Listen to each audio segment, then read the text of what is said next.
আমরা পড়ছি ইন্টারফারেন্স বা ব্যতিচার। আগের দিন আমরা আলোচনা করেছিলাম যে কিভাবে ব্যতিচার সৃষ্টি হয়। ব্যতিচার কথাটা সুন্দরভাবে আম, একটা ফিলোসফিতে, ফিজিক্সের যে ফিলোসফি হয় সেই ফিলোসফিতে এক জায়গায় সুন্দর করে বলা আছে, light plus light does not always make more light, it also produces darkness.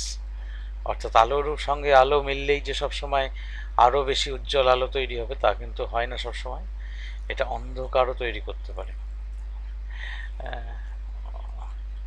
তা যাই হোক, এখানে আমরা দেখতে পেয়েছি যে যদি আলোক তরঙ্গ রূপে ভাবি, আলোক তরঙ্গ অর্থাৎ এখানে একটা লাইট সোর্স বসে আছে, এখানে একটা লাইট সোর্স বসে আছে। আগের দিনে আমরা মেকানিক্যাল ওয়েভ হিসেবে ভেবেছিলাম, এখানে একটা লাইট সোর্স বসে আছে, এখানে একটা লাইট সোর্স বসে আছে। এই সলিড লাইনগুলো হচ্ছে বলতে পারো ক্রেস্ট, অর্থাৎ যেখানে ইন্টেন্সিটি ম্যাক্সিমাম বলবো না, অ্যামপ্লিচিউডটা ম্যাক্সিমাম। এখানেও অ্যামপ্লিচিউডটা ম্যাক্সিমাম, তারা যখন ইন ফেজ মিট করছে অর্থাৎ এই ঘটনাটা ঘটছে, দ্য অ্যামপ্লিচিউড অ্যাডস আপ, যোগ হয়ে যায়, অ্যামপ্লিচিউডটা বেড়ে যায়, রেজাল্টেন্ট অ্যামপ্লিচিউডটা।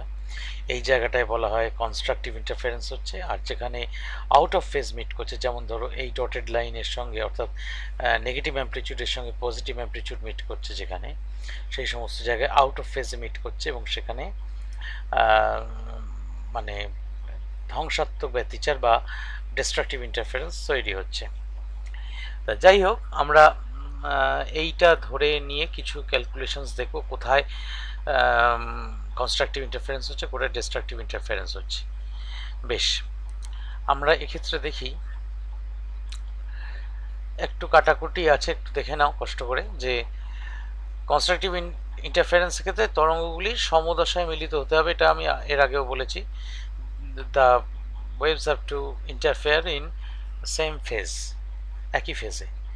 তাহলে দশা পার্থক্য কি কি হলে এটা সমদশায় মিলিত হবে?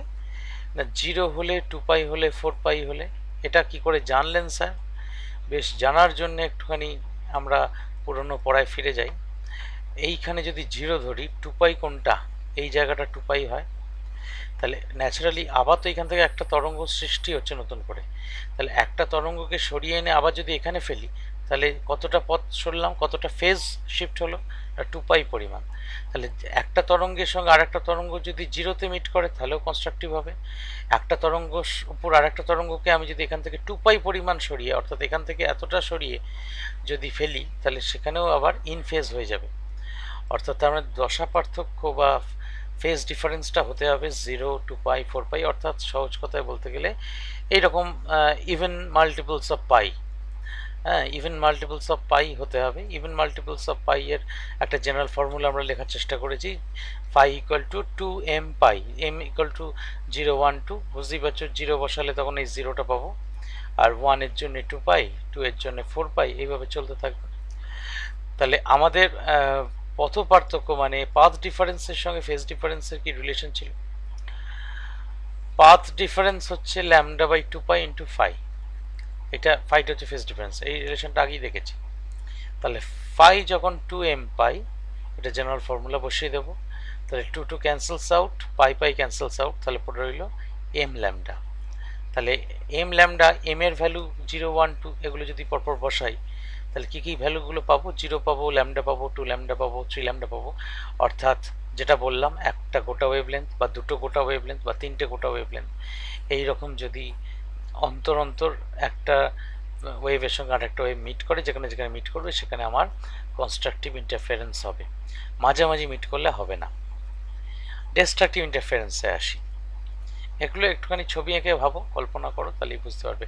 এরকম একটা ওয়েভ অনেকগুলো এরকম কন্টিনিউয়াস এইভাবে আঁকো, আঁকবার পর একটা মানে ল্যামডা পরিমাণ দূরত্বর পর, মানে এক ওয়েভ লেন্থের পর আর একটা ওয়েভকে মেলাও, দেখবে ফেজে মিট করছে। 2 ল্যামডার পর যদি মনে মনে মেলাও, তাহলে দেখবে তারা ফেজে মিট করছে। আচ্ছা, এবার ডিস্ট্রাকটিভ ইন্টারফারেন্স আছে। ডিস্ট্রাকটিভ ইন্টারফারেন্সের বেলায় তারা the waves will meet at opposite phase, বিপরীত দশা।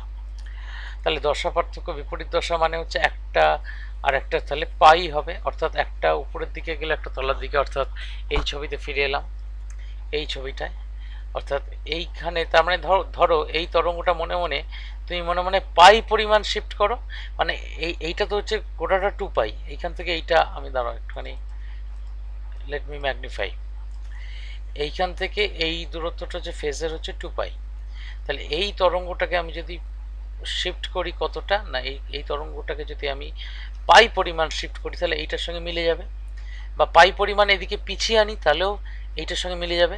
পাই পরিমাণ মানে কতটা, এইটা যদি 2 পাই হয় তাহলে এইটুকু পাই, তাহলে এই রকম যদি কেস হয় অর্থাৎ একটা তরঙ্গ মানে উপরের দিকে বাড়ছে আর একটা তরঙ্গ নিচের দিকে বাড়ছে, তাহলে দুটো একসঙ্গে যদি রেজাল্টেন্ট তৈরি করো এর তোমার এটা মানে ওই পার্টিকেলগুলো আমি যদি মেকানিক্যাল ওয়েভ নিয়ে ভাবি, এই পার্টিকেলগুলো উপরের দিকে যাওয়ার চেষ্টা করছে, এই পার্টিকেলগুলো নিচের দিকে যাওয়ার চেষ্টা করছে, এর মোমেন্টাম উপরের দিকে এর মোমেন্টাম তলার দিকে, তাহলে যদি দুটো ভেক্টোরিয়ালি অ্যাডেড হয় তাহলে দুটো মোমেন্টাম কেটে গিয়ে এরকম প্লেন হয়ে যাবে, সেই ঘটনাটাই ঘটছে। অর্থাৎ দুটি তরঙ্গের মধ্যে দশাপাত। হ্যাঁ বলো। 2m ল্যামডা বাই ওটা পাই লিখেছেন না, 2 পাই, কোনটা বলো তো? 2m পাই বাই 2 হবে না ওখানটাতে?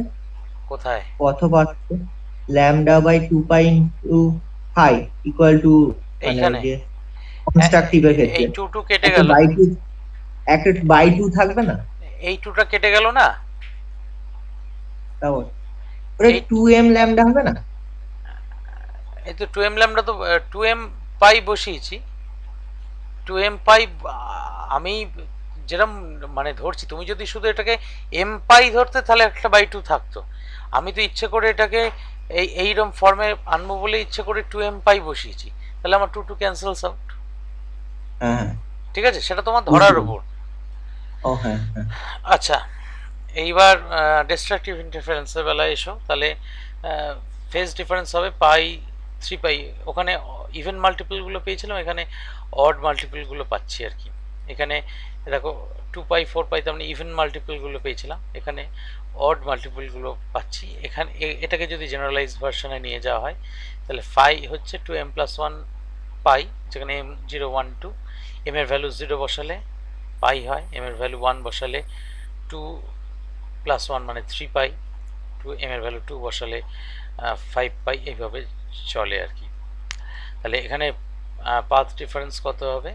পাথ ডিফারেন্স এখানে lambda by 2 pi, lambda by 2 pi formula তো হচ্ছে lambda by 2 pi into phi, তাহলে ফাই এর জায়গায় 2m+1 ইন্টু পাইটা বসিয়ে দেবো, পাই পাই ক্যান্সেলস আউট, এখানে দেখো 2টা কাটলো না, এখানে 2টা রয়ে গেল, তাহলে ল্যামডা বাই 2 ইন্টু 2m+1, তাহলে সহজ কথায় m ইকুয়াল টু 0 বসালে lambda by 2, m equal to 1 বসাও মনে মনে, তাহলে 3 lambda by 2, m equal to 2 বসালে 5 ল্যামডা বাই 2, এইভাবে চলবে।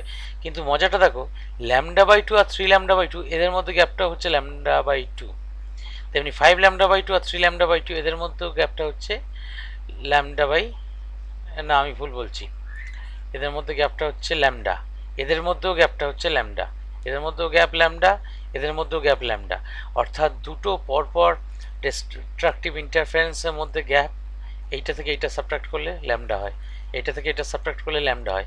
এবার এইটার বেলায় আসি, এটার বেলা তো তাই দেখো, এটার বেলাতে ল্যামডা মাইনাস 0 করলে ল্যামডা হয়, 2 ল্যামডা মাইনাস ল্যামডা করলে সেটাও ল্যামডা হয়, 3 ল্যামডা মাইনাস 2 ল্যামডা করলে সেটাও ল্যামডা হয়। অর্থাৎ এক তরঙ্গ অন্তর অন্তর একটা করে তোমার কনস্ট্রাকটিভ ইন্টারফারেন্স অর্থাৎ উজ্জ্বল আলোকপট্টি দেখতে পাবো, ব্রাইট ফ্রিঞ্জ দেখতে পাবো, আর এক তরঙ্গ অন্তর অন্তর একটা করে ডার্ক ফ্রিঞ্জ দেখতে পাবো, অর্থাৎ সেখানটা অন্ধকারাচ্ছন্ন অঞ্চল দেখতে পাবো। ক্লিয়ার এইটুকু? হ্যাঁ স্যার। আচ্ছা, এরপর এরপর যে জায়গাটা আমরা আসবো সেটা হচ্ছে কোহেরেন্ট সোর্স। কোহেরেন্ট সোর্স জিনিসটা একটুখানি ভাবতে হবে, ভাবনা চিন্তার ছাড়া মানে ঠিক বোঝাতে পারবো না আর কি। কি লেখা আছে, এই দুটো সোর্স ধরো, এখানে একটা সোর্স আছে এখানে একটা সোর্স আছে, যেগুলো পয়েন্ট সোর্স, এই দুটো সোর্সকে কোহেরেন্ট বলবো যদি the waves emanating from the sources bears a constant phase relation with each other, যদি উৎস দুটি থেকে নির্গত তরঙ্গগুলির মধ্যে অপরিবর্তিত দশা পার্থক্য বজায় থাকে। কিছুই বুঝলাম না স্যার। বেশ বোঝানোর চেষ্টা করছি। ধরো এই সোর্স থেকে একটা আলোক রশ্মি বেরোচ্ছে, যেমন খুশি বেরোচ্ছে, এই সোর্স থেকেও আর একটা আলোক রশ্মি বেরোচ্ছে। এইবার আমি একই টাইমে দুটো আলোক উৎসকে অন করতে পারি, একটু সামান্য সময়ের তফাতেও অন করতে পারি, বা যেমনই করি না কেন, তার মানে সহজ কথায় তার মানে এইখান থেকে যে তরঙ্গটা ধরা যাক টি সময় বাদে যে দশায় আছে, আর এইখান থেকে টি সময় বাদে যে দশায় থাকবে, তাদের মধ্যে একটা ফেজ ডিফারেন্স থাকতেই পারে। তারা ধরো এই দ্বিতীয় উৎসটা আমি একটু কিছুক্ষণ বাদে, মানে এটা আলোক উৎস, এই দ্বিতীয় উৎসটা কিছুক্ষণ বাদে অন করেছি, এটা যে সময় অন করেছি এটা তার হয়তো 1 মিলিয়নথ অফ এ সেকেন্ড পরে অন করেছি। তার মানে এই উৎসটা একটু বেশি, এখান থেকে আলোক রশ্মিটা একটু বেশি দূরে এগিয়েছে, এটা থেকে ততটা দূরে এগোয়নি, কিন্তু এখান থেকে তো আলো বেরোতেই থাকছে, এখান থেকেও আলো বেরোতেই থাকছে, আমি তো অফ করিনি, অন রেখেছি। তাহলে তোমার তোমার ধরো একটা টি ওয়ান সময় পরে তোমার কোনো একটা জায়গায় এই আলোক রশ্মি, ধরো এর মাঝামাঝি, এই দুটো সোর্সের মাঝামাঝি কোনো একটা জায়গায় তোমার এই এই প্রথম উৎস থেকে আগত যে তরঙ্গটা তার যা ফেজ হবে, আর এইটা থেকে আগত যে তরঙ্গ তার যা ফেজ হবে, সেই ফেজ দুটো ধরে নিচ্ছি এক নয়, দুটো ফেজ আলাদা, এবং সেই ফেজটাকে যদি সাবট্রাক্ট করি একটা থেকে আর একটা, আমি একটা ফেজ ডিফারেন্স পাবো। বেশ, এটা পেলাম। এইবার আরও টি2 আরেকটু খানিকটা সময় বাদে, মানে মোট ধরো এখান থেকে টি2 সময় পরে এরকম কোনো একটা জায়গা আর একটু দূরে এই পার্টিকুলার সোর্সটা থেকে যে তরঙ্গটা আসছে তার ফেজটা আমি মেপেছি, এইটা থেকে যে তরঙ্গটা এসছে টি2 সেটা মেপেছি, এবং এদের যে দুটো ফেজ পেয়েছি সেই দুটো ফেজ একটা থেকে একটা সাবট্রাক্ট করেছি। যদি দেখি যে এই টি1 টাইম পরেও যে এদের মধ্যে ফেজ ডিফারেন্স ছিল, টি2 টাইম পরেও তাদের মধ্যে ফেজ ডিফারেন্স আছে, একই ফেজ ডিফারেন্স আছে, শুধু ফেজ ডিফারেন্স আছে নয়, একই ফেজ ডিফারেন্স আছে, ফেজ ডিফারেন্সটা পাল্টায়নি, তাহলে এই সোর্স দুটোকে কোহেরেন্ট সোর্স বলবো। বলে স্যার এটা তো সাধারণ কথা, তো হবেই না, সাধারণ কথা নয়, এটা হয় না। এটা হওয়ানোর জন্যে অনেক কাঠখড় পোড়াতে হয়, সাধারণভাবে হয় না। সাধারণভাবে হয় না বলেই আমরা কিন্তু একটি আলোর জায়গায় দুটি আলো জ্বাললে আমরা এই দেখতে পাই না, মানে যেটাকে বলা হয় ইন্টারফারেন্স দেখতে পাই না। না হলে যেখানে ধরো একটা জায়গায় যদি দুটো আলো সাধারণভাবে জ্বালা হতো, বিশেষ করে ধরো স্টেজ লাইটিংয়ের ক্ষেত্রে, স্টেজে তো দেখতে পাও যে প্রচুর আলো একসঙ্গে জ্বালা হয় স্টেজে আলো দেওয়ার জন্যে, তাহলে সেই ক্ষেত্রে কি হবে না, সেই ক্ষেত্রে তাহলে এক জায়গায় ডার্ক এক জায়গায় ব্রাইট, এক জায়গায় ডার্ক এক জায়গায় ব্রাইট হয়ে যাবে, কিন্তু সেই ঘটনাটা ঘটে না। তার মানে কোহেরেন্ট সোর্স তৈরি করা অত সহজ কাজ নয়। অর্থাৎ কেন সহজ কাজ নয়, তার কারণ হচ্ছে এখানে এই জায়গাটা এক্সপ্লেন করতে গেলে আমাকে খানিকটা কোয়ান্টাম থিওরির সাহায্য নিতে হবে। কোয়ান্টাম থিওরি কি বলছে? কোয়ান্টাম থিওরি বলছে যে আলো বেরিয়ে আসে এনার্জি প্যাকেটস হিসেবে, এই যে এইরকম এনার্জি প্যাকেট, ধরো এই একটা লাইট ওয়েভ, এই একটা লাইট ওয়েভ, এই একটা লাইট ওয়েভ, মানে অর্থাৎ রিপিট করবেন, শুনতে পেলাম না। বেশ, রিপিট করছি। কোন জায়গা থেকে শুনতে পাওনি? মানে আমি বললাম যে কোয়ান্টাম থিওরির সাহায্য নিলে আমি কোহেরেন্ট সোর্সটাকে এক্সপ্লেন করতে পারবো খানিকটা। তাও এটা বললাম, এটা আমি সামনে তোমাদের ভিজুয়ালাইজ করাতে পারবো কতটা জানি না, ভিজুয়ালাইজ করতে গেলে তোমাদের নিজেদের কল্পনা করতে হবে বিষয়টিকে। তার কারণ হচ্ছে যে ধরো এই যে সোর্স, এই সোর্স থেকে আলো বেরোচ্ছে, এটা একদম সুন্দর এইরকম ট্রান্সভার্স ওয়েভ হিসেবে বেরোচ্ছে, এটা ভাবার কোনো কারণ নেই। এটা ক্লাসিক্যাল কনসেপ্ট ছিল ঠিকই, কিন্তু কোয়ান্টাম কনসেপ্ট বলছে এরকমভাবে আলোক তরঙ্গ বেরোয় না। কীরকমভাবে বেরোয়?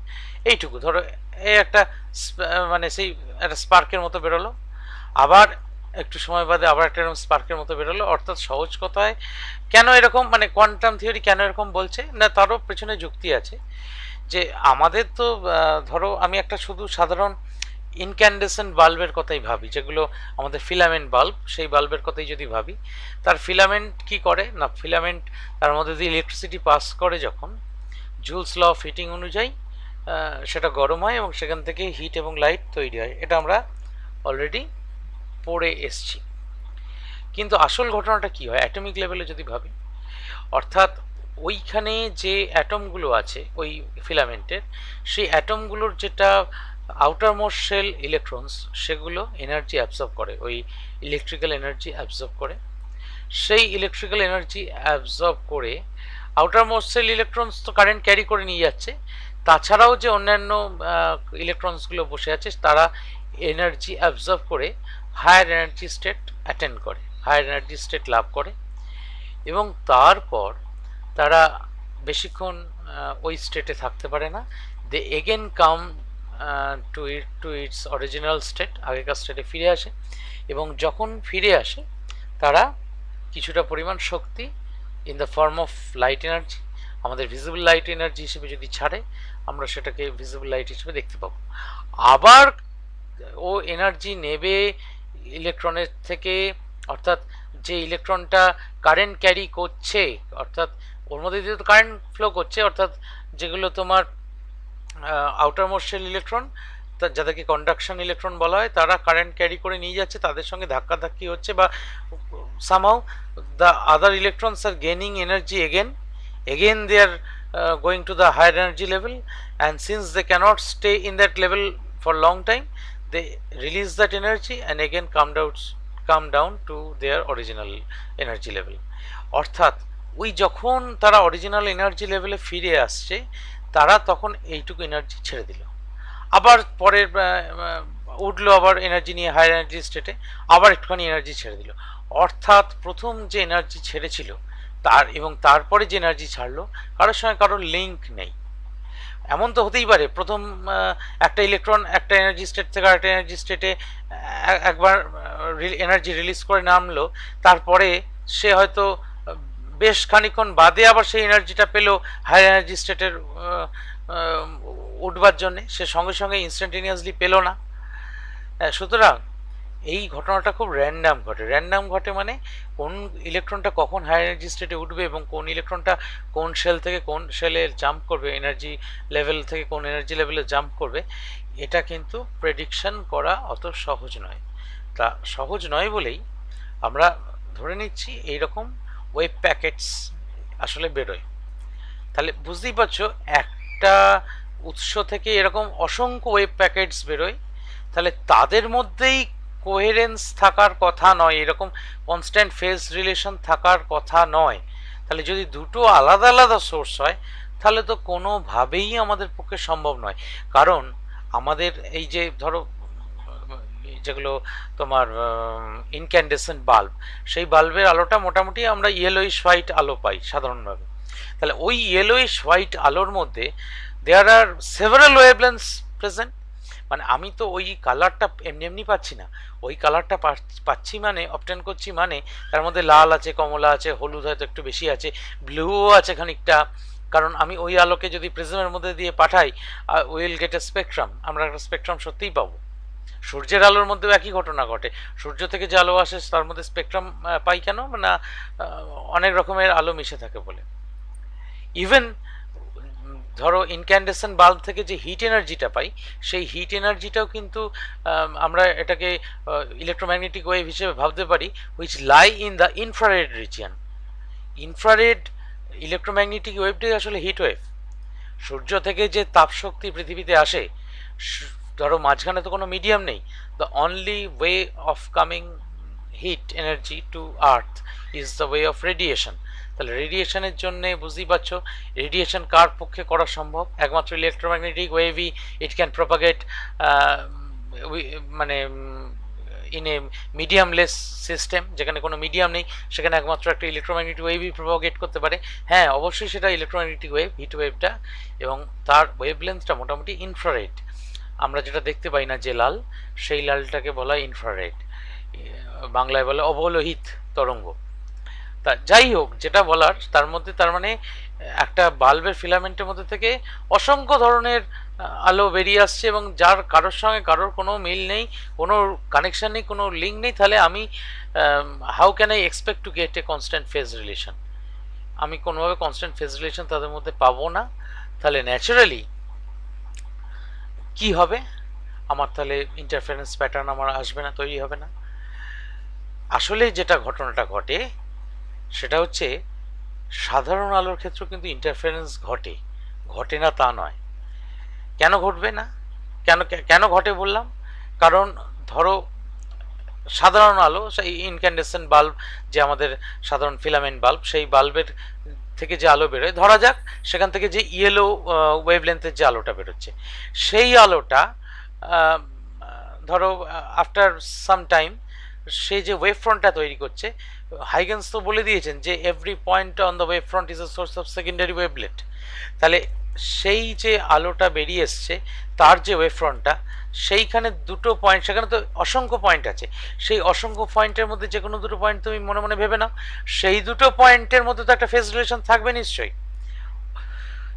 একই ওয়েভলেন্থের, একই মানে মানে একটা নির্দিষ্ট বর্ণের আলোর জন্য, একটা নির্দিষ্ট কালার অফ লাইটের জন্য, সেই কালার অফ লাইটটা আফটার সাম টাইম একটা ডিস্টেন্স ট্রাভেল করার পর যে ওয়েভ ফ্রন্টটা ক্রিয়েট করেছে, সেই ওয়েভ ফ্রন্টের দুটো পয়েন্ট তারা নিশ্চয়ই পরস্পরের মধ্যে কোহেরেন্স দেখাবে, মানে সুসঙ্গত ধর্ম দেখাবে, তারা সুসঙ্গত হবে, তাদের মধ্যে একটা কনস্ট্যান্ট ফেজ রিলেশন থাকবে, এবং তারা তাদের মধ্যে ইন্টারফেয়ার করবে এবং সেখানে লাইট অ্যান্ড ডার্কনেস তৈরি করবে। কিন্তু স্যার আমরা যে আলো জ্বাললে, দুটো বাল্ব পাশাপাশি জ্বাললে এরকম আলো অন্ধকার দেখতে পাই না, বিকজ ওখানে যেমন দুটো হলুদ আলো যেখান থেকে নির্গত হলো, তার মানে যে অ্যাটমটা হায়ার এনার্জি স্টেটে যাবার জন্য, হায়ার এনার্জি স্টেট থেকে লোয়ার এনার্জি স্টেটে আসার জন্য ইয়েলো লাইটটা পেয়েছো, এবং তাদের মধ্যে কোহেরেন্স হয়েছে, তাদের মধ্যে ইন্টারফারেন্স হয়েছে, একটা জায়গায় ডার্কনেস একটা জায়গায় ব্রাইটনেস তৈরি হয়েছে, ঠিক তার পাশের অ্যাটমটা থেকেও তো আবার একটা অন্য ফেজের একটা লাইট ওয়েভ ফ্রন্ট তৈরি করেছে, সে তার মধ্যে দুটো আলাদা আলাদা সেকেন্ডারি ওয়েভ সোর্স ছিল নিশ্চয়ই, তারাও তাদের মধ্যে ইন্টারফেয়ার করেছে, তারাও একটা প্যাটার্ন তৈরি করেছে। এই রকম তার মানে একটা ওই ফিলামেন্টের মধ্যে অসংখ্য তার মানে আলোক উৎস আছে, এবং তারা সবাই ধরে নিচ্ছি হলুদ আলোই নির্গত করছে, এবং সেই হলুদ আলোগুলো কারোর সঙ্গে কারোর ফেজ রিলেশনশিপ তাহলে থাকার কথা নয়। অর্থাৎ একটা হলুদ আলোর যেখানে ব্রাইট হওয়ার কথা, সেই জায়গায় হয়তো অন্য কোনো সোর্স থেকে তৈরি হওয়া ইন্টারফারেন্স প্যাটার্নের ডার্ক অংশটা পড়ছে, আবার অন্য কোনো ইন্টারফারেন্স প্যাটার্নের ডার্ক অংশের উপর অন্য আরেকটি ইন্টারফারেন্সের ব্রাইট অংশটা পড়ছে, ফলে এই ডার্ক ব্রাইট অ্যাভারেজড আউট হয়ে গিয়ে সহজ কথায় সেই তালে গলে জলে আম্বলে মিশে গিয়ে গোটাটাই ইলুমিনেটেড দেখায়, কোনো জায়গাটাই অন্ধকার আর দেখায় না। তাহলে বাস্তবে কোহেরেন্স তৈরি করা বেশ কঠিন কাজ। তৈরি করা যায় না তা নয়, তৈরি করা যায়, তার জন্য স্পেশাল কিছু ক্রাইটেরিয়া আমাকে মেনটেন করতে হয়, তবেই আমরা এই কোহেরেন্সটা তৈরি করতে পারবো। দেখি পারি কিনা। এখানে একটা জিনিস ছবিতে এঁকে দেখানোর চেষ্টা করেছি, 1 2a 2b 2c। দেখি source 1 is coherent with source 2a and 2b but not with 2c and 2d। দেখি কি, দেখো এই 1টা হচ্ছে, আমি এদের এটাকে একই রেখেছি আর কি, এটা হচ্ছে ওয়েভলেন্থ, এইখান থেকে একদম সুন্দর, এটা একটা সাইনুসয়েডাল ওয়েভ, এটা একটা ওয়েভ। 2a দেখো এর সঙ্গে এর ফেজ ডিফারেন্স কত না λ/2, ফেজ ডিফারেন্স λ/2 বলা উচিত না, পাথ ডিফারেন্স λ/2, ফেজ ডিফারেন্স তাহলে পাই, এটা যখন উপরে এটা তখন তলায়, তার মানে ফেজ ডিফারেন্স তার মানে π/2, এবং বরাবরই ফেজ ডিফারেন্স π/2 হয়েই আছে। π/2 বলবো না, এটা ফেজ ডিফারেন্স π/2 কেন হবে, এই দুটোর মধ্যে ফেজ ডিফারেন্স হচ্ছে পাই। তাহলে এখান গোটা যতটা আমি তরঙ্গটাকে এঁকেছি ততটা জায়গা জুড়েই এই ফেজ ডিফারেন্সটা পাই আছে, পাইটা পাল্টায়নি। আমি তো বলেছিলাম the waves emanating from the sources bears a constant phase relation with each other, মানে অর্থাৎ এদের মধ্যে ফেজ ডিফারেন্সটা যেন কনস্ট্যান্ট থাকে, সেই ফেজ ডিফারেন্সটা 0 হতে পারে, 0 is also a constant number, আবার অন্য কিছু হতে পারে, কিন্তু যেন কনস্ট্যান্ট থাকে, একবার 0 একবার পাই একবার 2π এই জিনিস, বা একবার π/7 এরকম যেন না হয়। এবার এইটার ক্ষেত্রে দেখি, এইটার ক্ষেত্রে এইখানে ম্যাক্সিমাম হয়েছে, আবার এখানে ম্যাক্সিমাম হয়েছে, এখানে ম্যাক্সিমাম হয়েছে, এখানে ম্যাক্সিমাম হয়েছে। দেখো ভালো করে খেয়াল করলে এইটার ওয়েভ লেন্থটা কিন্তু তোমার এর সঙ্গে এর ওয়েভ লেন্থ হচ্ছে এই দুটো দাঁড়ির মধ্যে ওয়েভ লেন্থ শেষ হয়ে গেছে। এইটা হচ্ছে গোটা ওয়েভ লেন্থ। এর গোটা ওয়েভ লেন্থ কতটা না এইখানে এইখান থেকে শুরু হয়ে আবার এইখানে যদি আসি তাহলে তোমার শেষ হবে আমার একটা গোটা ওয়েভ।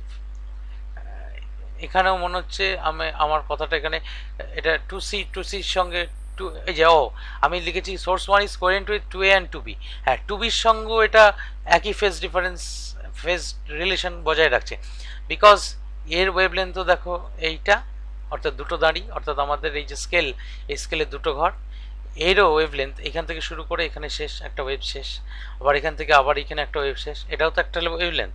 তাহলে এইটার সঙ্গে এইটাও কিন্তু কোহেরেন্স বজায় রেখেছে। টু সির বেলায় দেখো, টু সির বেলায় কিন্তু মেলেনি, এই যে এটা আবার একটু বেশি চলে গেছে, আবার এখানে একটু কম, আবার এখানে একটু বেশি, এখানে আবার একটু কম, অর্থাৎ কোনো প্যাটার্ন ফলো করেনি। ওয়ানের সঙ্গে টু সি মিলছে না। টু ডিও তাই, এখানটা একটুখানি বেশি, এখানটা আবার একটু কম, এখানটা বেশি, অর্থাৎ ওয়ানের সঙ্গে টু ডিও কোনো রিলেশন মিলিয়ে রাখেনি, অর্থাৎ কনস্ট্যান্ট ফেজ রিলেশন বজায় রাখেনি। তাহলে ওয়ানের সঙ্গে টু এ সোর্সের যদি ইন্টারফারেন্স ঘটানো হয় তাহলে আমরা ইন্টারফারেন্স প্যাটার্ন দেখতে পাবো। ওয়ানের সঙ্গে টু বির ইন্টারফারেন্স ঘটানো হলেও ইন্টারফারেন্স প্যাটার্ন দেখতে পাবো। টু এর সঙ্গে টু বির ইন্টারফারেন্স ঘটানো হলেও ইন্টারফারেন্স প্যাটার্ন দেখতে পাবো, but not with this two, এদের বেলায় কিন্তু পাবো না। তো এই কোহেরেন্ট সোর্স তৈরি করার দুটো উপায় আছে, একটা হচ্ছে division of amplitude, division of wave front. তা আমরা অ্যামপ্লিটিউডটাকে দুটো ভাগে ভাগ করে নিয়েও কাজ করতে পারি, ডিভিশন অফ ওয়েভ ফ্রন্টটাকেও দুটো ভাগে কাজ করে নিয়ে এই কাজটা করতে পারি। আমরা এখানে ডিভিশন অফ ওয়েভ ফ্রন্টটাকে কাজে লাগিয়ে একটা কাজ করব, অর্থাৎ কীরকম, এখানে একটা রিলেশন তৈরি করব। কীরকম না, S1 আর S2 দুটো কোহেরেন্ট সোর্স তৈরি হয়েছে যাদের মধ্যে ডিস্টেন্স হচ্ছে D। এটা কি করে করা হয়, জেনারেলি আমি ল্যাবরেটরি মেথডটা তোমাদের বলে দিই, সেটা এখানে লেখা নেই। সেটা হচ্ছে প্রথমে ফার্স্ট শর্ত হচ্ছে আমাকে মনোক্রোমাটিক লাইট সোর্স নিতে হবে। মনোক্রোমাটিক লাইট সোর্স কি ল্যাবরেটরির মধ্যে পাওয়া যায়, এক নম্বর একটা মোটামুটি মনোক্রোমাটিক লাইট সোর্স যেটা ল্যাবরেটরিতে খুব বেশি করে ইউজ হয় সেটা হচ্ছে sodium vapour lamp. Sodium vapour lamp আগেতে পাওয়া যেত না, আমাদের মাস্টারমশাইরা যখন পড়াশোনা করেছেন তখন সোডিয়াম ভেপার ল্যাম্প তৈরি হয়নি, ইন্ডাস্ট্রিয়ালি অ্যাভেলেবল ছিল না। ওনাদের আরও বেশি কষ্ট ছিল, ওনাদের যেটা করতে হতো সেটা হচ্ছে একটা স্পিরিট ল্যাম্প জ্বালতে হতো, ভেতরে স্পিরিট ভরে, সেই স্পিরিট ল্যাম্পের গায়ে একটা তুলো সলতে করে তুলোটাকে নুন জলের মধ্যে ভিজিয়ে নিয়ে সেই ভেজা তুলোটাকে ওই শিখার মধ্যে, অর্থাৎ স্পিরিট ল্যাম্পের শিখার মধ্যে ধরতে হতো। এবং তোমরা জানো যে সোডিয়াম ক্লোরাইড নুন জলটি ওই তুলোর মধ্যে দিয়ে এর ফলে ওই সারফেস টেনশনের ফলে সলতে দিয়ে যেরকমভাবে জল আসে সেইভাবে নুন জলটা আস্তে আস্তে সুস্থে সুস্থে ওই তুলোর ডগা অবধি চলে আসতো, এবং ওই নুনের উপস্থিতির কারণে সোডিয়াম মলিকুলস বা সোডিয়াম অ্যাটমসের উপস্থিতির কারণে সোডিয়াম অ্যাটমসের যে ফ্লেম টেস্ট তার কালার হচ্ছে গোল্ডেন ইয়েলো, এবং সেখান থেকে ওই গোল্ডেন ইয়েলো কালার পেতেন এবং ওনারা সেই আলোয় কাজ করতেন। তার ইন্টেন্সিটি কিন্তু মারাত্মকভাবে মাঝে মধ্যেই কমে যেত, মাঝে মধ্যেই বেড়ে যেত। বুঝতেই পারছো, আগুন সবসময় একই রকমভাবে জ্বলে না, মোমবাতির শিখাও যেমন কোনো সময় একটু হাওয়া দিলেই কমে গেল বেড়ে গেল এরকম হয়। অ্যামপ্লিটিউড কনস্ট্যান্ট রাখা খুব কঠিন ছিল সেই যুগে। আমরা ল্যাবরেটরিতে যখন কাজ করেছি we have the facility of using sodium vapour lamp. Sodium vapour lamp হচ্ছে আমাদের এখন যেগুলো এই বিভিন্ন জায়গায় ব্যবহার হয়, যেরকম টাউনশিপেও বিভিন্ন জায়গায়, আমাদের স্কুলেও দেখবে রাত্রিবেলা জলে, বাইরের দিকে হলুদ রঙের আলো হয়, একটু রেডিশ, সামান্য একটু রেডিশ হয়। রেডিশটা হয় তার কারণ হচ্ছে ওই সোডিয়ামের সঙ্গে ওই ল্যাম্পের ভিতরে নিয়ন গ্যাস খানিকটা ভরা থাকে বলে রেডিশনেস আসে সামান্য পরিমাণে। কিন্তু pure sodium vapour lamp laboratory পারপাসে যেটা ইউজ হয়, অবশ্য তাতেও নিয়ন থাকে, একদম পিওর বানানো যায় না। যাই হোক, সেটাকে যদি আমরা অগ্রাহ্যও করি, সোডিয়াম ভেপারের যে মানে সোডিয়াম মলিকিউল বা সোডিয়াম অ্যাটম যখন হায়ার এনার্জি স্টেট থেকে লোয়ার এনার্জি স্টেটে যায়, এ মোটামুটি ধরে নেওয়া হয় এ মনোক্রোমাটিক লাইট নির্গত করছে। যদিও পারফেক্টলি মনোক্রোমাটিক নয় সেটা। এ অ্যাকচুয়ালি খুব ভালোভাবে এক্সপেরিমেন্ট করলে এর মধ্যে থেকে দুটো ওয়েভলেন্থ পাওয়া যায়, একটা 5890 অ্যাংস্ট্রম আর একটা 5896 অ্যাংস্ট্রম। আমরা ফর আওয়ার এক্সপেরিমেন্টেশন পারপাস আমরা অ্যাপ্রক্সিমেশন করে নিই যে সোডিয়াম ভেপার ল্যাম্প থেকে একটা মনোক্রোমাটিক লাইট বেরোচ্ছে যার ওয়েভলেন্থ হচ্ছে 5893 অ্যাংস্ট্রম। ওই 5890 আর 5896 এর অ্যাভারেজ করলে যা হয় 5893 অ্যাংস্ট্রম।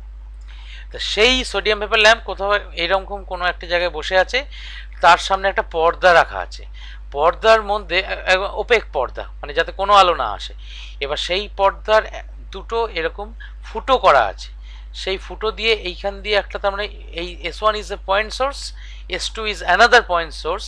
যে দুটো পয়েন্ট সোর্স তৈরি হয়েছে এই সোডিয়াম ভেপার ল্যাম্পের আলো থেকে, এবং সেটা অবশ্যই মনোক্রোমাটিক লাইট, তার মধ্যে 5 রকম ওয়েভলেন্থ মিশে নেই, এবং এই যে ওয়েভ ফ্রন্টটা অর্থাৎ একই টাইম বাদে S1 এবং S2 পয়েন্টে আমি ধরে নিয়েছি এই সোডিয়াম ভেপার ল্যাম্প থেকে আলো নির্গত হয়ে S1 এবং S2 পয়েন্টে এসে পৌঁছেছে, এবং আমি এই যে ওয়েভ ফ্রন্টটা তৈরি হয়েছে এই ওয়েভ ফ্রন্টটারই দুটো পয়েন্ট, S1 একটা পয়েন্ট, S2 একটা পয়েন্ট, এই দুটোকে সেকেন্ডারি ওয়েভ সোর্স হিসেবে কল্পনা করছি অ্যাকর্ডিং টু হাইগেনস প্রিন্সিপল।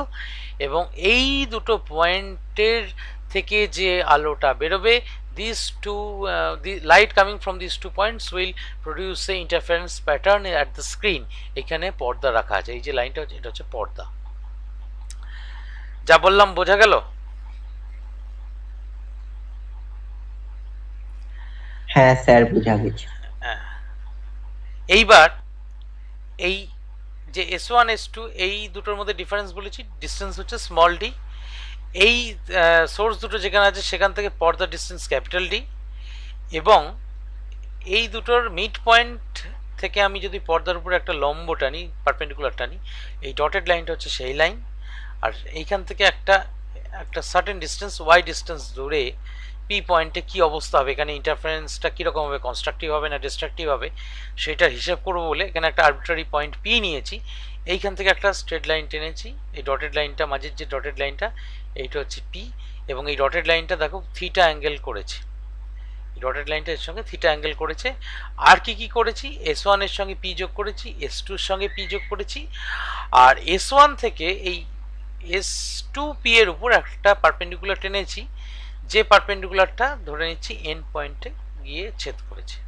এই কাজ করেছি, ছবি হচ্ছে এইটা, আর এর সোজাসুজি এই পয়েন্ট হচ্ছে ও, তাহলে ওপি হচ্ছে বাই। এইবার এই পি পয়েন্টে S1 থেকে আলো গিয়ে পৌঁছেছে, S2 থেকেও আলো গিয়ে পৌঁছেছে, কারণ বুঝতে পারছো this 2 points will emanate light in all possible directions, সমস্ত ডিরেকশনে আলো পাঠাবে। তাহলে তোমার এই দুটো আলোর মধ্যে ইন্টারফারেন্স হবে, আমরা যেটা প্রথমে বার করবো যে পাথ ডিফারেন্স কত, অর্থাৎ S2 থেকে যে আলোটা যাচ্ছে তাকে তো একটু বেশি দূরত্ব অতিক্রম করতে হচ্ছে S1 থেকে যে আলোটা গেছে তার তুলনায়, তাহলে পাথ ডিফারেন্সটা কত S1 আর S2 থেকে যে আলোটা যাচ্ছে, তাহলে সেটা সহজ হিসেব S2p মাইনাস S1p, এই ডিফারেন্সটাই হচ্ছে, তার মানে S2 থেকে আলোটা অতটা বেশি রাস্তা তাকে যেতে হয়েছে। এইবার এই পাথ ডিফারেন্সটা যদি আমার কনস্ট্রাকটিভ ইন্টারফারেন্সের শর্ত মানে, তাহলে কনস্ট্রাকটিভ ইন্টারফারেন্স হবে, আর যদি ডিস্ট্রাকটিভ ইন্টারফারেন্সের শর্ত মানে তাহলে ডিস্ট্রাকটিভ ইন্টারফারেন্স হবে। কনস্ট্রাকটিভ ইন্টারফারেন্সের শর্ত এম ল্যামডা, সেটা আমরা এইখানে দেখেছিলাম, এই যে কনস্ট্রাকটিভ ইন্টারফারেন্সের শর্ত পথ পার্থক্য বা পাথ ডিফারেন্স হয়েছিল এম ল্যামডা, অলরেডি দেখেছিলাম। আর ডিস্ট্রাকটিভ ইন্টারফারেন্সের বেলায় 2m+1 λ/2, অর্থাৎ সেইটাকেই কাজে লাগালাম, অর্থাৎ এই শর্তে কনস্ট্রাকটিভ ইন্টারফারেন্স হবে, এই শর্তে ডিস্ট্রাকটিভ ইন্টারফারেন্স হবে। ক্লিয়ার?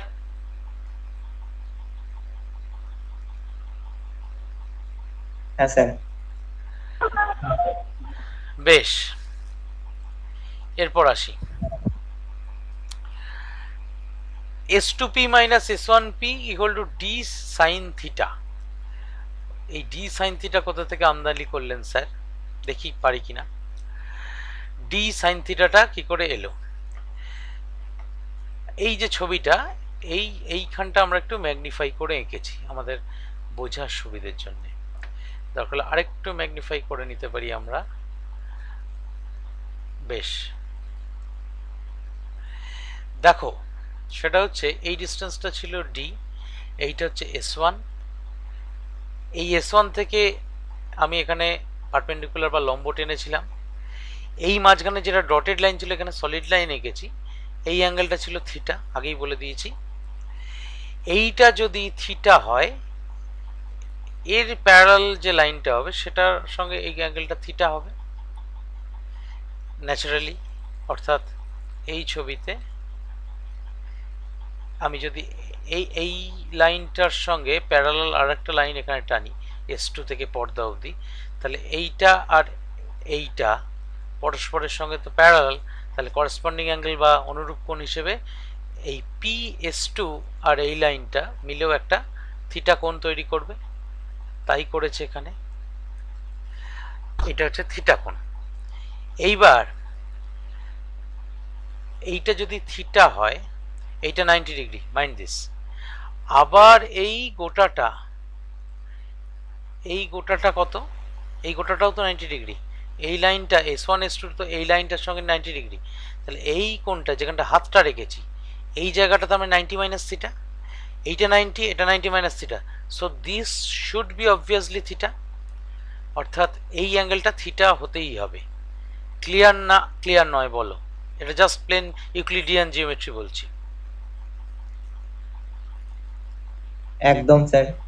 বেশ, তাহলে সাইন থিটা, এই অ্যাঙ্গেলটা সাইন যদি নিই তাহলে পারপেন্ডিকুলার বাই হাইপোটেনিউজ, তাহলে S2n বাই এই লেন্থটা মানে ডি, তাহলে S2n বাই ডি সেটা হচ্ছে সাইন থিটা। তাহলে S2n হচ্ছে ডি সাইন থিটা। এবার S2n মানে আমরা ধরে নিচ্ছি যে এই S2nটাই হচ্ছে সেই দূরত্ব, যে দূরত্বটা এই S2 থেকে যাওয়া আলোটা বেশি গেছে, মানে পথ পার্থক্য বা পাথ ডিফারেন্সটা যে হয়েছে, অর্থাৎ তাকে তো বেশি রাস্তা যেতে হয়েছে, সেই বেশিটা সে কতটা বেশি গেছে না S2n পরিমাণই বেশি গেছে, সেই S2nটা তার মানে ডি সাইন থিটার সঙ্গে সমান হলো। ক্লিয়ার? এই দিস মাচ ইজ ক্লিয়ার আশা করি। হ্যাঁ স্যার। Yes, sir. তাহলে S2p মাইনাস S1p হচ্ছে ডি সাইন থিটা, অর্থাৎ এই যে রিলেশনটা লিখেছিলাম এটা এক্সপ্লেনেশনটা হচ্ছে এইটা। এবার থিটা যেহেতু খুব স্মল, আমরা এই যে ছবিটা এখানে দেখিয়েছি এই যে এতটা দূরে পি বিন্দুটা, এটা এতটা দূরে নয়, এই দূরত্বটা হয়তো 1 মিলিমিটার হয় এদের মধ্যে, আর এই দূরত্বটা সেখানে হয়তো 1 মিটার কি 1.5 মিটার হয়। তাহলে বুঝতে পারছো এইটুকু 1 মিলিমিটার দূরত্বে আর এইটা 1 মিটার 1.5 মিটার দূরত্বে এই যে প্যাটার্নটা তৈরি হয় না সেটা এইটুকুর মধ্যেই তৈরি হয়ে যায়। তাহলে থিটা এমনিতেই খুব স্মল হয়, মানে D is much much greater than D, small D, এই ডিটা অনেক বড় হয়। তা ন্যাচারালি সেই কারণেই এই সাইন থিটাকে আমরা থিটা বলে ভেবে নিতে পারি। তাহলে সাইন থিটা যদি থিটা বলে ভেবে নিতে পারি, তাহলে সাইন থিটার ভ্যালুটা ছোট হলে sine theta tends to theta, tan theta also tends to theta. তাহলে সাইন থিটা ট্যান থিটা একই, ট্যান থিটাতে নিয়ে যাচ্ছি কেন? আমার হিসেবের সুবিধার জন্য, আর কিছুই না। ট্যান থিটা হচ্ছে Y by T. What is Y? না, ওয়াই হচ্ছে এই ছবিতে তখন আমায় আসতে হবে, এইটা হচ্ছে ওয়াই। এবার এই বড় ছবিটা এসো, ট্যান থিটা, এই বড় ছবিটার ট্যানজেন্ট নাও, এটা তো থিটা, এটা তার মানে ওয়াই, এটা হচ্ছে পারপেন্ডিকুলার আর এটা হচ্ছে বেস, তাহলে ওয়াই বাই ডি হচ্ছে তোমার ট্যান থিটা। তাহলে সাইন থিটা আর ট্যান থিটা যদি সমান করে নিই তাহলে ট্যান থিটা হচ্ছে ওয়াই বাই ডি। ক্লিয়ার? তাহলে ডেল্টা ইকুয়াল টু, ডেল্টাটা হচ্ছে পাথ ডিফারেন্সটাকে ডেল্টা দিয়ে লেখা হয়, পাথ ডিফারেন্স যেটা S2p মাইনাস S1p, সেটাই ডি সাইন থিটা সমান d tan theta equal to তাহলে d into y by capital d, এই যে প্রমাণ করে দেখিয়েছি। তাহলে ডেল্টা হচ্ছে d by d into d by d মানে capital small d by capital d into y, এটাই হচ্ছে পাথ ডিফারেন্সের সঙ্গে ওয়াইটা কি? ওয়াইটা হচ্ছে distance of the point from the central region বা সেন্ট্রাল পয়েন্ট, অর্থাৎ এইখান থেকে এই পি পয়েন্টের ডিস্টেন্স। এবার পি পয়েন্টে কি দেখবো, ডার্ক দেখবো না ব্রাইট দেখবো, সেটা এখনো আমরা আসিনি, সেটাই আসি। সেটা কিভাবে আসবে? লেট দ্য ডিস্টেন্স, ছোট করতে হবে, let the distance of the mth fringe mth bright fringe from central line be ym, আমরা ধরে নিচ্ছি যে এইখানে তো কীরকম হয় জানো, এখানটা মাঝখানটা ব্রাইট, তারপর ডার্ক, আবার ব্রাইট, আবার ডার্ক, আবার ব্রাইট, আবার ডার্ক। কারণ আমরা এই যে একটু আগেই যে জিনিসটা নিয়ে আলোচনা করেছিলাম, এই যে এক জায়গায় কনস্ট্রাকটিভ ইন্টারফারেন্স হচ্ছে, আবার পাশেই ডিস্ট্রাকটিভ ইন্টারফারেন্স হচ্ছে, আবার পাশে কনস্ট্রাকটিভ ইন্টারফারেন্স হচ্ছে, অর্থাৎ তার মানে আমাদের যে পর্দা, সেই পর্দার উপর আমরা যে ছবিটা দেখব, সেই ছবিটা কিন্তু আসলে একবার এই যে প্যাটার্নটা হবে সেটা হচ্ছে সেন্ট্রালি ব্রাইট, তারপর ডার্ক, আবার ব্রাইট, আবার ডার্ক, আবার ব্রাইট, আবার ডার্ক, এইরকম একটা প্যাটার্ন দেখতে পাবো। তাহলে এই যে প্যাটার্নটা হবে, সেই প্যাটার্নে আমি ধরে নিচ্ছি প্রথমে let the distance of the mth bright fringe, mতম মানে কত নম্বর ব্রাইট ফ্রিঞ্জ হবে তো জানি না, মাঝের যে সেন্ট্রালটাকে সেটা 0th ফ্রিঞ্জ বলা হয়, তারপরে ফার্স্ট ডার্ক ফ্রিঞ্জ হয়, তারপরে আবার ব্রাইট ফ্রিঞ্জ হয়, এইভাবে ফার্স্ট অর্ডার শেষ হয়, আবার সেকেন্ড অর্ডারে ডার্ক ফ্রিঞ্জ হয়, সেকেন্ড অর্ডারে ব্রাইট ফ্রিঞ্জ হয়, এইভাবে শেষ হয়। এবার সেন্ট্রাল লাইন থেকে mth ব্রাইট ফ্রিঞ্জের ডিস্টেন্সটা ym, এই y যেটা জেনারেলাইজ করেছিলাম সেটা আমি ধরছি mth ব্রাইট ফ্রিঞ্জের ডিস্টেন্স হচ্ছে ym। তাহলে আমার ব্রাইট ফ্রিঞ্জ হওয়ার শর্ত কি ছিল, পাথ ডিফারেন্স কত হবে না, একটু আগে সেটাও আমরা দেখেছিলাম, সেটা আরেকবার চলে আসি। এই যে ফর কনস্ট্রাকটিভ ইন্টারফারেন্স ব্রাইট হবে মানে তো কনস্ট্রাকটিভ হবে, এই যে এম ল্যামডা, পথ পার্থক্য ডেল্টাটা তার মানে এম ল্যামডা হবে, এটা প্রমাণ করেছিলাম। তাহলে আমরা সেই ভ্যালুটা বসাবো কোথায়, দাঁড়াও এইখানে বসাবো, অর্থাৎ ডেল্টা এমটাই ধরেছি, ডেল্টা এমটা পাথ ডিফারেন্সটা হবে এম ল্যামডা। তাহলে আমাদের এই যে রিলেশনটা এলো, ডেল্টা এম এর জায়গায় তাহলে এম ল্যামডা বসিয়ে দিলাম, এই যে এম ল্যামডা, এই বাঁদিকে জিনিসটা ডান দিকে লিখেছি, এটুকুই যা তফাৎ, আর ডি বাই ডি যেমন আছে রইলো, আর ওয়াই এর জায়গায় ওয়াই এম বসালাম। তাহলে ওয়াই এম হচ্ছে কোনাকুনি গুণ করে দিলে m d lambda by d, এটা first relation. For m minus oneth bright fringe, এটা তো গেল mth ব্রাইট ফ্রিঞ্জের, এবার m minus oneth bright fringe মানে তার ঠিক আগের ব্রাইট ফ্রিঞ্জটার ডিস্টেন্সের বেলায় কি রিলেশন পাবো, একই রকমভাবে এখানে এম বসিয়েছিলাম, তাহলে এখানে ডেল্টা এম মাইনাস ওয়ান বসাবো, এখানে এম ল্যামডা ছিল, এখানে তাহলে এম মাইনাস ওয়ান ল্যামডা হবে, just I am replacing m by m minus one. তাহলে এই যে রিলেশনটা আলটিমেটলি পেলাম d by d y m, তাহলে d by d y m minus one equal to m lambda ছিল, তাহলে m minus one into lambda. তাহলে y m আমরা যে রিলেশনটা পেয়েছিলাম সেটার বেলায় পেয়েছিলাম m d lambda by d, এর বেলা ওয়াই এম মাইনাস ওয়ানের জন্য পেলাম এই এম এর জায়গায় M minus one into lambda into D, মানে ডি ল্যামডা বাই ডি। সহজ কথায় জাস্ট এখানে কিছুই না, এই একই রিলেশন কেবলমাত্র এম এর জায়গায় এম মাইনাস ওয়ান দিয়ে আমরা রিপ্লেস করেছি। কেন, অর্থাৎ ধরো দশম, এম এর ভ্যালু হচ্ছে 10, তাহলে দশম ব্রাইট ফ্রিঞ্জের পজিশন মানে সেন্ট্রাল ব্রাইট ফ্রিঞ্জ থেকে সেন্ট্রাল যে ব্রাইট যে লাইন, সেইখান থেকে দশম ব্রাইট ফ্রিঞ্জের ডিস্টেন্স হচ্ছে ওয়াই 10 ধরো, এটা এখানে তার মানে এমটা হচ্ছে 10, আর আমি এখানে এটা নবম নাইন্থ ব্রাইট ফ্রিঞ্জটা বার করেছি, এটা 10 মাইনাস ওয়ান মানে 9, তার ডিস্টেন্সটা হচ্ছে ওয়াই ইন্টু ওয়াই 9। তাহলে আমার এইটা করার উদ্দেশ্য কি, কেন করছি না, দশম পটিটা, দশম উজ্জ্বল পটিটা, দশম ব্রাইট ফ্রিঞ্জটা যেখানে হবে, যে ডিস্টেন্সে হবে, সেখান থেকে যদি আমরা নবম ব্রাইট ফ্রিঞ্জটাকে আমরা সাবট্রাক্ট করতে পারি, তাহলে কি পাবো না ফ্রিঞ্জ উইডথটা পাবো, অর্থাৎ একটা পটি কতটা চওড়া। এইখানে ছবিতে দেখিয়েছি, দেখো এটা হচ্ছে সেন্ট্রাল লাইন, সেন্ট্রাল লাইনের পরেই বলেছি ডার্ক হবে, সেন্ট্রাল লাইনটা পুরোটাই ব্রাইট, এই জায়গাটা ব্রাইট, এখানটা দেখো ডার্ক, এই ঘিজিমিজি করে দাগ দেওয়াটা ডার্ক, আবার এখানটা ব্রাইট, আবার ডার্ক, আবার ব্রাইট, আবার ডার্ক। আমরা ধরো এইটাকে মনে করছি এই 3 নম্বর, তার মানে এই একটা ডার্ক একটা ব্রাইট, একটা ডার্ক একটা ব্রাইট, এটা হচ্ছে ফার্স্ট ফ্রিঞ্জ, এই গোটাটা হচ্ছে ফার্স্ট ফ্রিঞ্জ। আবার এইটা সেকেন্ডটা ডার্ক, এইটুকু ব্রাইট, এটা হচ্ছে সেকেন্ড ফ্রিঞ্জ। এটা হচ্ছে থার্ড ডার্ক থার্ড ব্রাইট, এইটা গোটাটা হচ্ছে থার্ড ফ্রিঞ্জ। আমাদের উদ্দেশ্য হচ্ছে এইখান থেকে এইটুকু ডিস্টেন্স। এবার যদি আমি ম্যাগনিফাই করে একটু দেখাই, অর্থাৎ এইখান থেকে এইটুকু ডিস্টেন্স কতটা, অর্থাৎ যে কোনো একটা, এবং এগুলো আমার ছবিতে যদি ইকুইডিস্টেন্ট হয়নি, আসলে এই ডিস্টেন্স থেকে এই ডিস্টেন্সটা কতটা, এইটার বেলাতেও যা হবে এইটার বেলাতেও কিন্তু তাই হবে, সেন্ট্রাল অর্ডারটা বাদ দিচ্ছি। আর এবং ফার্স্ট অর্ডারের ক্ষেত্রেও তাই হবে, ফার্স্ট অর্ডারের ক্ষেত্রে এইটা যা সেকেন্ড অর্ডারের ক্ষেত্রে এইটা তা, থার্ড অর্ডারের ক্ষেত্রে এইটা তা। তাহলে আমরা এখানে কি করছি, আমরা ধরে নিচ্ছি mth ব্রাইট ফ্রিঞ্জটা সেন্ট্রাল লাইন থেকে ym দূরে আছে, আর তার আগের ব্রাইট ফ্রিঞ্জটা এখান থেকে ym মাইনাস ওয়ানে আছে। তাহলে ym minus one gives the width of a single fringe. তুমি এইটার সঙ্গে এইটার ডিস্টেন্স মাপো, আর এইটার সঙ্গে আগের ব্রাইটটার থিকনেসটা মাপো, সে তো একই আসবে ভ্যালু, আলাদা তো কিছু আসবে না। তাহলে আমরা সেই কাজটাই করছি, অর্থাৎ এই 1 মাইনাস 2 করছি, because 1 is a larger number, 2 is a smaller number, m minus 1 আছে বলে। তাহলে এখানে ফ্রিঞ্জ উইডথটাকে ওমেগা দিয়ে লেখা হচ্ছে ym মাইনাস 1। এবার এখানে ল্যামডা ডি বাই ডিটা দুটোতেই আছে, ল্যামডা ডি বাই ডিটাকে কমন নেওয়া হলো, তাহলে এখানে m মাইনাস m, এই মাইনাসটা হয়ে যাবে প্লাস, তাহলে m মাইনাস m প্লাস 1, তাহলে m ক্যান্সেলস আউট, শুধুমাত্র D lambda by D omega. এবার বলো তোমাদের যদি কোনো জায়গায় হচ্ছে আমাদের ফটকা থেকে থাকে, প্রশ্ন থেকে থাকে।